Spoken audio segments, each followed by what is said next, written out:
Facultad de Ciencias Políticas y Sociales presenta En su propia voz, el debate de nuestro tiempo. Un programa de análisis y reflexión de la agenda política y mediática de México y el mundo. Con Marta Gloria Morales Garza, Efraín Mendoza Zaragoza, Marcela Ávila Egleton y Antonio Flores González. Comenzamos. Hola, ¿qué tal? Muy buenos días, bienvenidas, bienvenidos, bienvenides a este programa En su propia voz.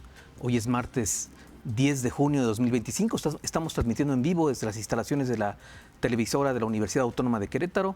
Les habla Antonio Flores González. Les agradece mucho que nos estén escuchando y viendo a través de Radio Universidad en la frecuencia modulada en el 89.5 y la televisión universitaria en el 24.1 de la televisión abierta.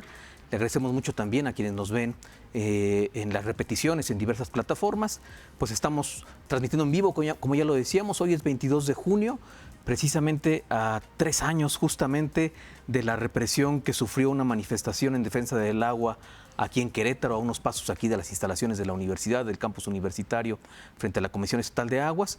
Y precisamente un poco en relación a esto, o mucho en relación a esto, quería iniciar este programa haciendo mención a una de las organizaciones que fueron reprimidas en ese día, que es el Consejo Indígena de Gobierno de Santiago Mezquititlán, del municipio de Amealco, Querétaro. Y hacer mención no solamente porque hoy son 3 años de ese hecho, sino porque el pasado 4 de junio sucedió una nueva violación a derechos humanos en nuestra entidad y nuevamente teniendo como víctima a población de esa comunidad de Santiago Mezquititlán. En ese día algunos jóvenes fueron detenidos sin explicación que tengamos todavía en la comunidad de Santiago Mezquititlán, en diversos barrios, en una práctica que han denunciado que empieza a hacerse común de una especie de redadas de la policía estatal para extorsionar, para quitar su dinero o no sabemos para qué a algunos jóvenes de estas comunidades. En esta ocasión, el 4 de junio, fueron detenidos y fueron llevados a las instalaciones del DIF en la cabecera municipal de Amealco. Hago hincapié en que fueron a las instalaciones del DIF y no fueron presentados ante alguna autoridad competente. Al ser retenidos ahí, familiares de esos jóvenes recurrieron a la maestra Estela Hernández Jiménez, una maestra de la comunidad de Santiago Mezquititlán, que es parte del Consejo Indígena de Gobierno de esa comunidad, que es parte del Congreso Nacional Indígena, es parte del Consejo Nacional del Movimiento en Defensa del Agua y de la Vida, del Movimiento Nacional en Defensa del Agua y de la Vida, y que al ir a auxiliar y a ver la situación de estos jóvenes retenidos ilegalmente en las instalaciones del DIF en Amealco, fue ella junto con su esposo Sergio Chávez, fueron ambos detenidos. Ella fue golpeada, detenida por parte de la policía estatal, fue golpeada en las instalaciones del DIF, la agredieron física y sexualmente, la golpearon en el piso, la patearon. Esto generó pues una denuncia y una movilización de gente no solamente allá en Amealco y gente de la comunidad de Santiago Mezquititlán, sino también una reacción en diversas redes a nivel nacional. Hubo una respuesta incluso en las horas siguientes por parte del Congreso Nacional Indígena y en un comunicado también por parte del Ejército Zapatista de Liberación Nacional, que la reconoce como una muy importante defensora de derechos humanos. Fueron en algunas horas posteriores trasladados los detenidos al Juzgado Cívico Municipal de Amealco y ahí, ante la ausencia de funcionarios que no había, fueron liberados después de 4 o 5 horas después de que fueron detenidos, en el caso de la maestra Estela y del maestro Sergio Chávez. Liberados sin ninguna explicación, sin ningún documento, sin ninguna acta, sin la presencia de ninguna autoridad que diera fe precisamente de la razón de la detención. Entonces, creo que eso es importante que lo mencionemos el día de hoy, que hagamos esta denuncia y que nos planteemos algunas preguntas. Primero, ¿por qué estos jóvenes son detenidos de esta manera? ¿Cuál es la razón por la que fueron detenidos? Segundo, ¿por qué defensores de derechos humanos, pobladores de la comunidad que quieren saber la situación de estos jóvenes son también retenidos ilegalmente por la Policía Estatal? ¿Por qué participa en el operativo no solamente la Policía Estatal, sino también la Policía Municipal de Amealco y también la Guardia Nacional? elementos de la Guardia Nacional, habría que aclararlo.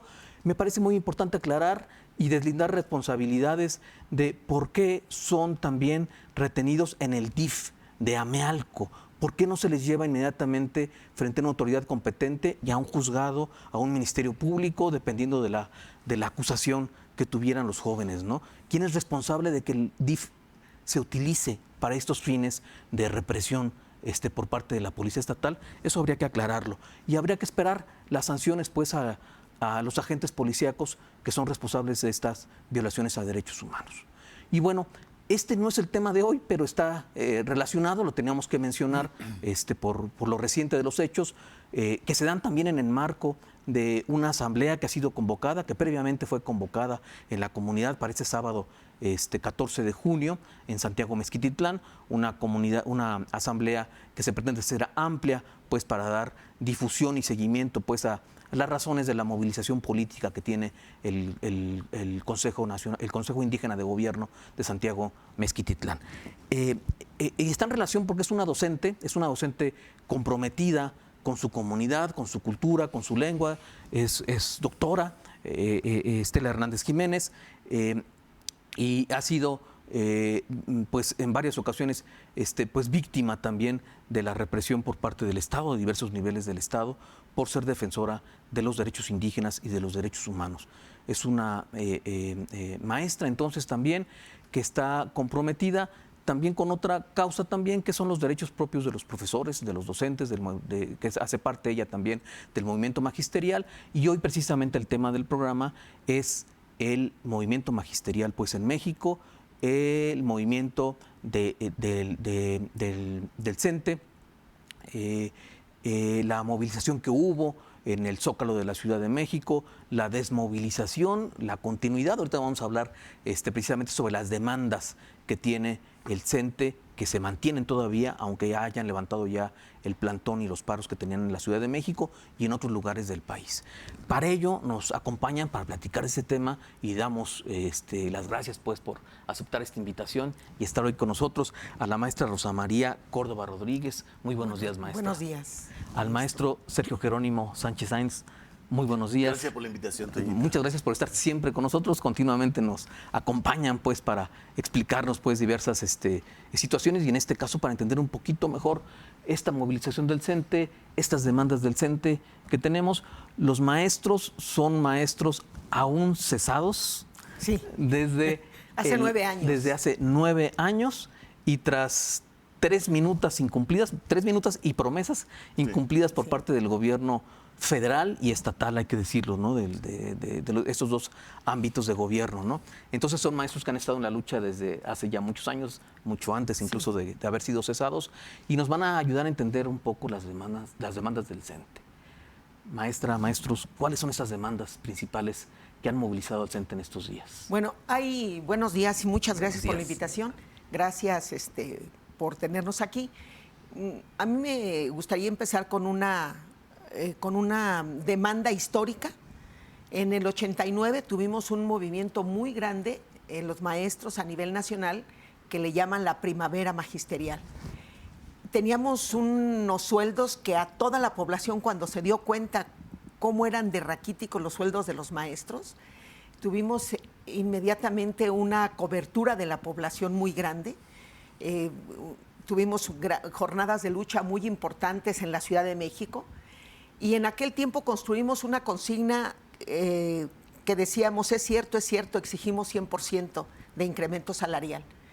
Bueno, pues logramos un incremento salarial del 20% directo al 0,7, que eso es muy importante, porque los incrementos que no van directos al salario después no se reflejan en los procesos de pensión, de jubilación, etcétera. Entonces, si hoy los maestros siguen o seguimos sosteniendo la consigna del 100%, a mí me parece muy importante mencionarlo, es porque se piensa que se quiere el 100% de esta manera. No, es una consigna que se construye y que tiene en sí todo un proceso de lucha en defensa del salario y del incremento salarial, que durante los gobiernos que fueron duramente fuertes y golpeadores con el magisterio, con el aval de los líderes sindicales como Jongitud y después como el Bester Gordillo, bueno, los maestros hemos ido construyendo consignas que encierran procesos de lucha. Esa es una de las demandas. La otra demanda es un punto de partida como en toda negociación, ¿no? Que se pone, no porque se exija de manera absoluta, ¿no? Total, el 100%, sino correcto. que es una consigna que encierra un proceso de lucha. ¿Sí? Esto no quiere decir que no existan, dentro del sistema educativo hay muchos niveles, muchas categorías, y dentro de esas categorías la mayor parte de los maestros, la base de los maestros, su sueldo, estábamos viendo el sábado pasado, domingo pasado, un cheque de una maestra de base que no tiene ninguna categoría mayor y no rebasa los 10,000 pesos mensuales. 10,000 pesos mensuales. Entonces, no, contrario a lo que en algún momento algunos comentócratas hablan de que se gana, bueno, hay una élite también dentro de los maestros que gana salarios muy fuertes, pero la mayoría de los maestros, los salarios son muy raquíticos. Ese es por un lado. El otro eje de lucha es la abrogación de la reforma del 2007. La abrogación de la reforma de la ley del ISSSTE del 2007, que no es menor la solicitud, porque encierra una lucha contra la privatización de la seguridad social. ¿Cierto, Jero? Sí, claro. A ver, nada más para un poco aclarar el tema que está tocando Rosa María. La demanda central es la abrogación de la ley del ISSSTE del 2007. ¿Por qué? Porque finalmente ahora el Magisterio Nacional está planteándose la necesidad de eliminar esa ley que fue de las peores leyes estructurales del modelo neoliberal. Fue en el tiempo de Calderón que se impone esa ley que elimina prácticamente lo que es el sistema de pensiones que veníamos teniendo con anterioridad al 2007. Es decir, un fondo de pensiones que acumula el ahorro o la cotización de los maestros, la cotización de la patronal, ¿no? Y del Estado, en este caso es patrón y Estado, pues. Entonces, las cotizaciones de todas las partes para ir generando este fondo de pensiones y dar al final de que se jubila el maestro, los trabajadores de la educación en general y los trabajadores del servicio del Estado, prácticamente condiciones de dignidad en el sentido de su vida futura, digamos, después de haber servido al país, a la nación mexicana, a la población, en fin. Entonces, la ley de 2007 tenía un sistema que aseguraba pensiones dignas, intergeneracional, solidario y colectivo.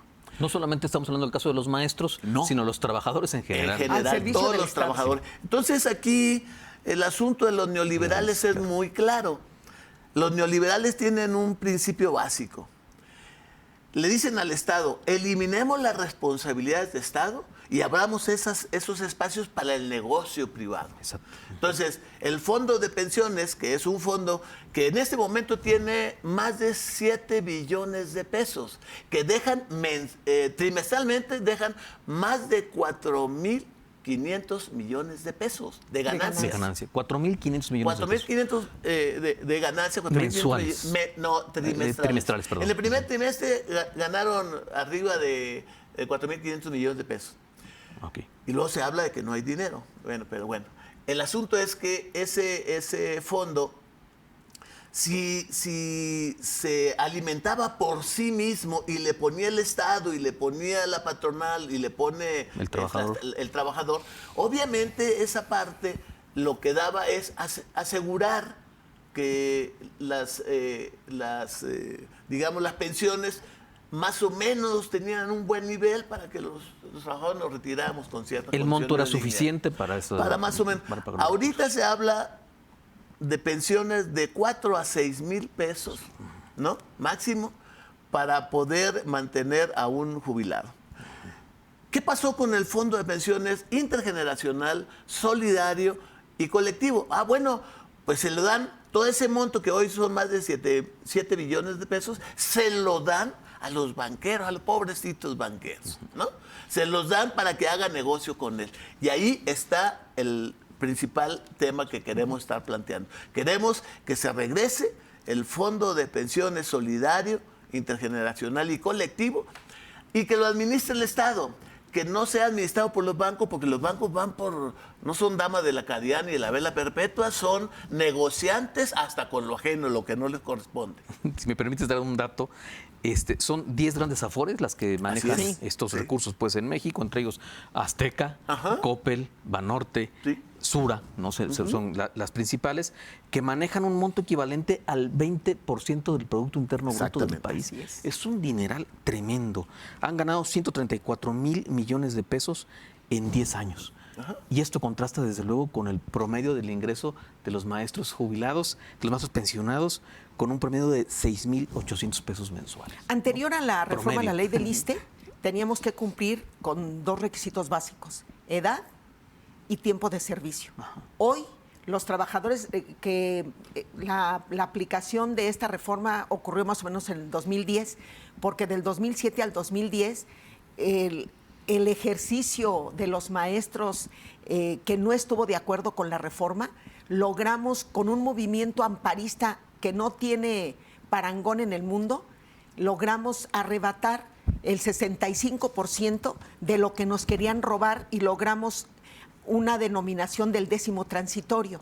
Entonces, mediante una gran cantidad de asambleas, volanteos y demás, una buena cantidad de compañeros no se fueron por el bono de pensión, sino por el 10º transitorio. Entonces ahí hay un pequeño espacio en donde se resguardan esas pensiones con esa característica. Y hoy el planteamiento es que el gobierno abra la posibilidad, porque los banqueros, ¿qué dicen? Dicen que cómo le van a quitar a los compañeros trabajadores que llegaron después del 2010, que tienen su ahorro para el retiro individual. Bueno, pues lo que se puede hacer, el planteamiento es que el propio Estado, mediante sus propios recursos de construcción financiera con el Banco del Bienestar, abra una pensión del bienestar y que los compañeros que entiendan que lo que nos va a salvaguardar nuestros intereses para un periodo de vida donde vamos a tener grandes necesidades, bueno, que quien quiera quedarse con los banqueros para que le jineteen su dinero, que se queden, pero los que entendamos que el futuro esté en lo colectivo y solidario, nos podamos tengamos esa posibilidad. Correcto. Y esto no solo beneficia a los trabajadores que estamos al servicio del Estado, beneficia a todos los trabajadores, incluyendo a los jóvenes que hoy están ingresando al campo laboral, no tienen en su visión a futuro una pensión, saben que no van a tener una pensión y lo que debemos de asegurar es que ellos tengan una pensión. Entonces, regresar al sistema colectivo de las pensiones y solidario intergeneracional ayuda a que todos los jóvenes y los niños tengan en la perspectiva la posibilidad de tener una pensión. Entre las demandas, maestro Sergio, también se habla, se cuestiona este estado de excepción de que se maneja el caso de los maestros bajo el artículo 3º constitucional y no sobre el 123 constitucional. ¿En qué consiste esto, maestro? A ver, es el tema precisamente de ingreso, promoción. Antes era de permanencia, es lo que logramos con el movimiento pasado, quitar la permanencia a través de exámenes y demás, querer condicionar los derechos adquiridos de un trabajador con un examen para correrlo y hacer lo que querían. Lo siguen haciendo, pero ya no para permanecer, lo siguen haciendo para el ingreso, para la promoción, para el reconocimiento. Todo este sistema que era para nosotros el escalafón, que había formas ya muy definidas de cómo a un trabajador se le dan esas oportunidades y demás, en donde interviene el sindicato, donde hay bilateralidad. Pero obviamente lo que no entendemos es cómo en un gobierno progresista se elimina al sindicato. Y además los charros sindicales aceptan que son observadores. Y con ese pretexto, pues prácticamente ahora el UCICAM, que es este estado de excepción al que nos llevaron al 3º constitucional en vez de en el 123, que somos trabajadores. Somos trabajadores como cualquiera otro, ¿verdad? Y deberíamos estar en el 123 apartado B. No, nos llevan y nos encarcelan en un apartado especial en el tercero constitucional, y ahí decimos, no somos ni siquiera sujetos administrativos. Yo digo, somos objetos administrativos cuando mucho. Y ahí nos tienen en ese estado de excepción. No somos trabajadores entonces, ahora, en esta condición no somos trabajadores. Por lo tanto, nos niegan el sindicato, nos niegan la posibilidad de la bilateralidad. Este es un tema grave. Y entonces nosotros lo que queremos es que se nos regresen las condiciones mínimas que teníamos, en donde teníamos la bilateralidad, donde tenemos la posibilidad de democratizar nuestra organización sindical, de construir una fuerza, un magisterio, un sujeto magisterial que esté luchando, que es parte de la lucha, que es parte de la lucha del magisterio, que esté luchando para mejorar sus condiciones de vida. Fíjate bien, grave, estamos apenas queriendo que nos regresen lo que antes teníamos. Es grave que en un gobierno progresista estemos en ese nivel, ¿no? Exacto. ¿Y cuál ha sido la respuesta en general del gobierno federal y cuáles son los pasos a seguir por parte de la coordinadora? Nos quedan muy poquitos minutos para poder comentar esto. Pues lo que nos queda es, en primera, informar a nuestros compañeros, sobre todo a los compañeros que ingresaron después del 2010, informarles y que tomen la determinación de que lo colectivo es lo que nos puede salvaguardar nuestros derechos. Construir con los compañeros propuestas para el gobierno federal para que podamos tener un diálogo viable con propuestas por delante que nos ayuden como población a resguardar los derechos laborales y el bien común.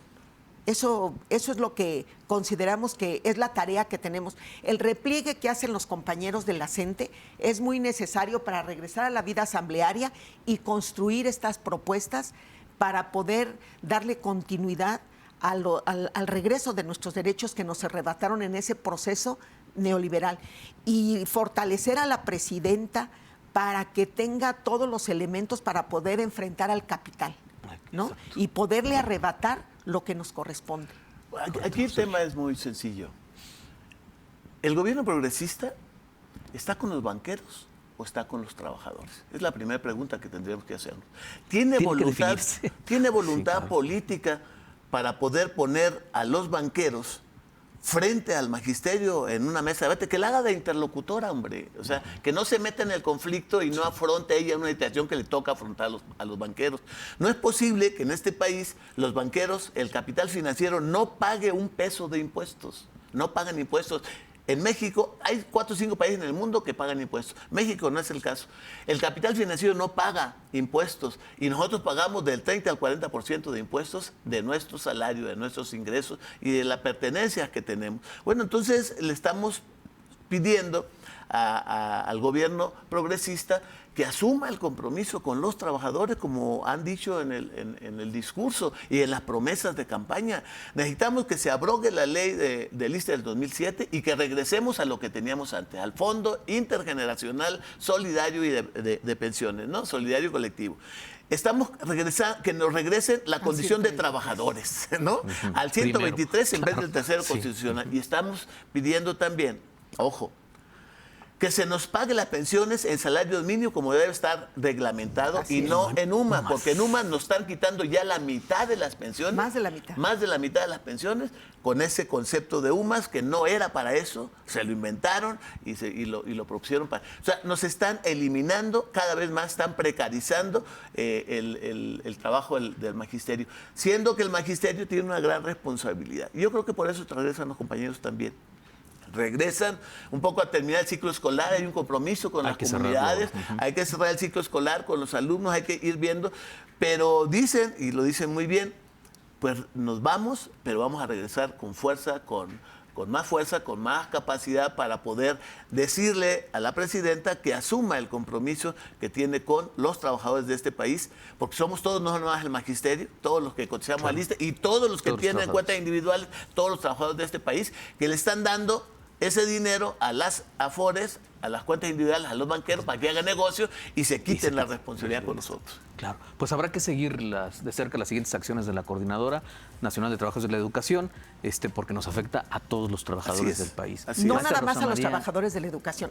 Por eso, sí, regresar al sistema de pensiones solidario, intergeneracional, no beneficia solamente a los trabajadores al servicio del Estado, a todos. Maestra Rosa María, muchísimas gracias. Sergio, muchísimas gracias. Nos vemos la siguiente semana en su propia voz. Muchas gracias. La Facultad de Ciencias Políticas y Sociales presentó En su propia voz, el debate de nuestro tiempo. Un programa de análisis y reflexión de la agenda política y mediática de México y el mundo. Con Marta Gloria Morales Garza, Efraín Mendoza Zaragoza, Marcela Ávila Egleton y Antonio Flores González. Gracias por acompañarnos.